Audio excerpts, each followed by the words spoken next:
Assalamu alaikum warahmatullah. So a wannan bidiyon zamu nuna muku yadda za ku tura da USDT ɗinku wato dollar kenan zuwa ga wani idan zai siya, ko kuma idan za ku tura wani dan uwanku ko wani abu makamancin haka ba tare da charges ba. Kun san idan a ƙa'ida idan za ka cire wani token za ka yi withdrawal, maybe USDT ne, BNB ne, ko ma dai ne, idan za ka yi wancan transaction dole akwai charges da suke ɗauka. To sai suka sako kuma internal transfer. Internal transfer shine nan za ka tura wani mai irin ita wannan exchange ɗin taka ne ta hanyar amfani da wannan ɗinsa UID ɗinsa ko email ɗinsa ko kuma phone number ɗinsa. To irin wannan tunda shi ma muskaddara yanzu muna Bybit ne, tunda shi ma Bybit ce gare shi, to za ka karɓi kawai UID ɗinsa ne ka tura masa ba tare da sun ɗauki ko naira 5 ba. To wannan shine abin da za mu nuna muku yadda za ku yi idan za ku tura ma wani mai siya, za ku siyar masa da dalarsa, saboda akwai wani mafi yawancin lokuta an za ka siyar da dala idan kaɗan ce, musamman idan kaɗan ce, in za ka siyar a nan a P2P a nan wajen kenan, to ba zai zama lai ka maka abin da kake so ba, zai za ka sha wahala kafin ka samu mai siya, ko kuma a yi ta wulakanta ka a ce in ba ta kai adadi kaza ba za ka iya siyarwa ba. So yanzu in wannan ne kuma komai kankantar ta ne, ta nan wajen za mu shigo da farko, za mu shiga wurin asset kenan nan, za mu shiga a ciki, za mu wajen da za mu tura da USDT din tamu. To idan ka shigo da farko sai ka jira, idan ya bude bidiyon sai ka shiga wajen withdraw, gashi nan withdraw.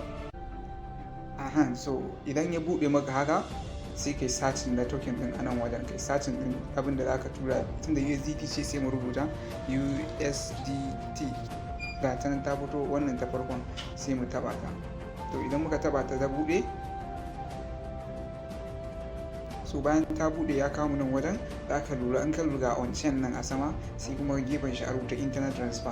To kai da zaka tura ba wai wanda exchange din ko wani waje zaka tura ba, irin na gida zaka tura, sai ka shiga wannan internet transfer, ka dawo da shi internet transfer. So mun dawo da shi internet transfer, abu na gaba shine nan mun tabbatar da ma USDT da mu tura ita ce dollar din. To sai kuma mu zo ta email ɗinsa za mu tura masa, in email ya bayar sai ka saka ka bar shi a nan, in kuma ta lamba waya ne sai ka dawo da shi nan wajen kamar haka. To sai ka saka ka nan wajen ka zaɓo Najeriya, nan ka saka lambar wayar tasa, nan kuma in UID ya baka za ka taɓa UID, in ya dawo UID shikenan sai ka saka UID din a nan wajen, sai ka zo nan wajen kuma ka saka mai adadi, ka saka amount na dalar da ka tura. Idan akwai a ciki za ka ga ta nuna adadin dalar ka a nan wajen, din adadin dalar da kake da ita available.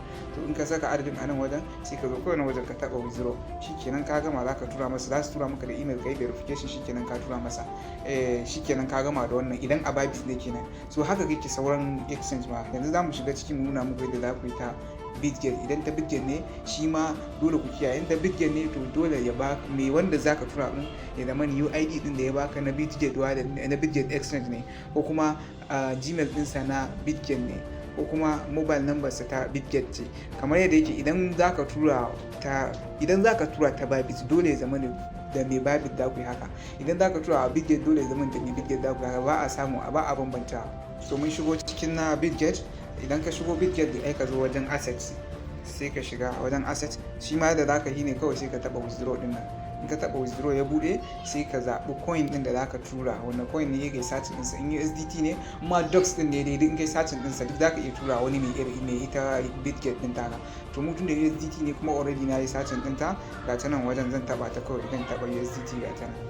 To idan ya buɗe maka nan wajen sai ka zaɓa, idan wani waje zaka tura wata wallet din ko wani exchange din wacce ba Bitget ba, to abin da zaka shi nan ka zo nan wajen, amma tunda ba haka bane zaka tura wani mai Bitget din ne, sai ka zo nan internet transfer. Idan ka zo internet transfer sai ka taba, idan ya bude shi ma gashi nan kamar yadda muka yi a wancan, ga coin din da zaka tura mai wato dala kenan. Nan kuma in email ya baka ga email sai ka bar shi a ne ka saka email din, in lamba ya baka sai ka dawo da shi nan ka saka lambar wayar tasa, idan UID ya baka sai ka dawo da shi nan ka saka UID a nan din, sai kuma nan wajen ka saka adadin USDT din da zaka tura, in duka ne ka taba all, in ma wani adadi ne sai ka rubuta adadin da zaka tura. Da ka gama shi ma period sai ka taba withdraw, da ka taba withdraw za su tura maka da code, ka yi verifying shikenan zaka tura masa sai ka dalarsa.